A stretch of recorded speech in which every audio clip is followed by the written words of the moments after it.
Siargao Paradise under pressure. Bakit galit ang mga Siargao locals ngayon? Grabe, ilang linggo na ring viral ito sa Siargao.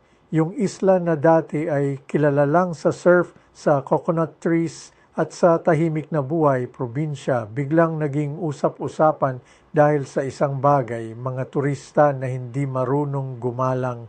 May nambato ng bato sa isang tindahan, may nang destroy ng CCTV camera, may sumigaw ng mga bagay na hindi dapat sabihin sa mga taong nag-aalaga lang ng sarili nilang tahanan.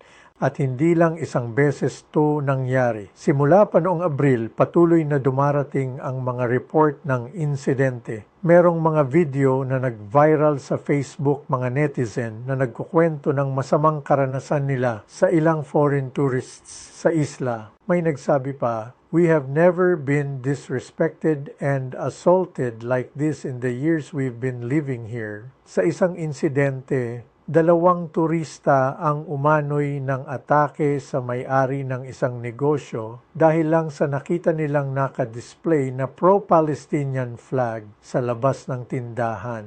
Binato nila ang storefront. Sinira pa nila ang security camera na malapit doon. May mga kaso rin ng harassment sa mga transgender residents, sa mga waiter, sa mga surf instructor na hindi binayaran matapos magturo. Ang isang lokal na political figure doon, si Bingo Matugas, mismo ang kumpirmang hindi lang isang grupo ng turista ang sangkot, pero sa maraming report, madalas na napapabanggit ang mga Israeli tourists. Dahil dito, kinausap na ng Department of Tourism at ng Bureau of Immigration ang issue. May babala na sila. Sino mang lalabag sa batas ng Pilipinas, pwedeng ma-deport, ma-blacklist, hindi na makakabalik. Pero bago pa man tayo mag-alala tungkol sa isang particular na nasyonalidad, mahalagang tandaan, ang totoong problema dito ay hindi tungkol sa lahi. Tungkol to sa respeto. May tinatawag silang invasive tourism kapag pumasok ang mga turista sa isang lugar nang parang sila ang may-ari, ipinapataw ang sarili nilang panuntunan at kinakalimutan na may buhay ang mga taong doon bago pa man sila dumating. Naalala niyo ba ang Boracay?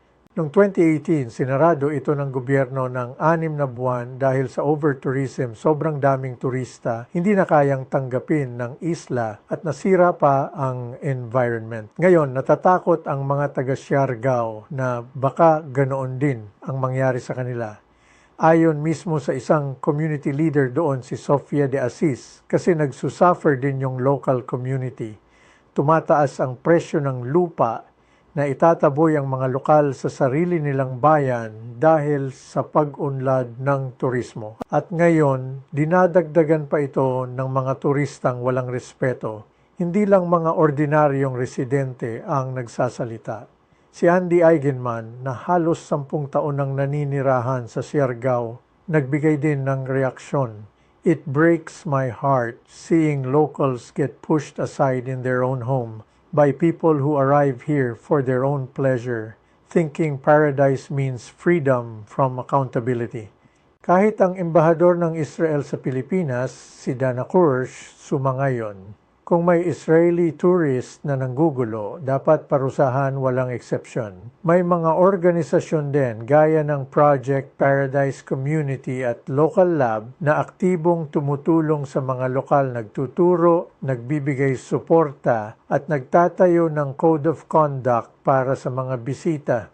Ang mensahe nila, hindi nila kailangang tanggihan ng lahat ng turista. Ang gusto lang nila, respeto. Simple lang naman yun, di ba? At kung tutuusin, hindi lang tungkol to sa Siargao. Isipin nyo na lang paano kung sa sarili nyong barangay ito nangyari. Paano kung may dumating na taong walang paalam, sisira ng ari-arian mo, aabusuhin ka sa harap ng mga kapitbahay mo, tapos aalis lang, walang paumanhin? Yun ang nararamdaman ng mga taga-Siargao ngayon. Ang turismo ay maganda, nagbibigay ito ng trabaho, kita, buhay sa isang komunidad. Pero hindi ito lisensya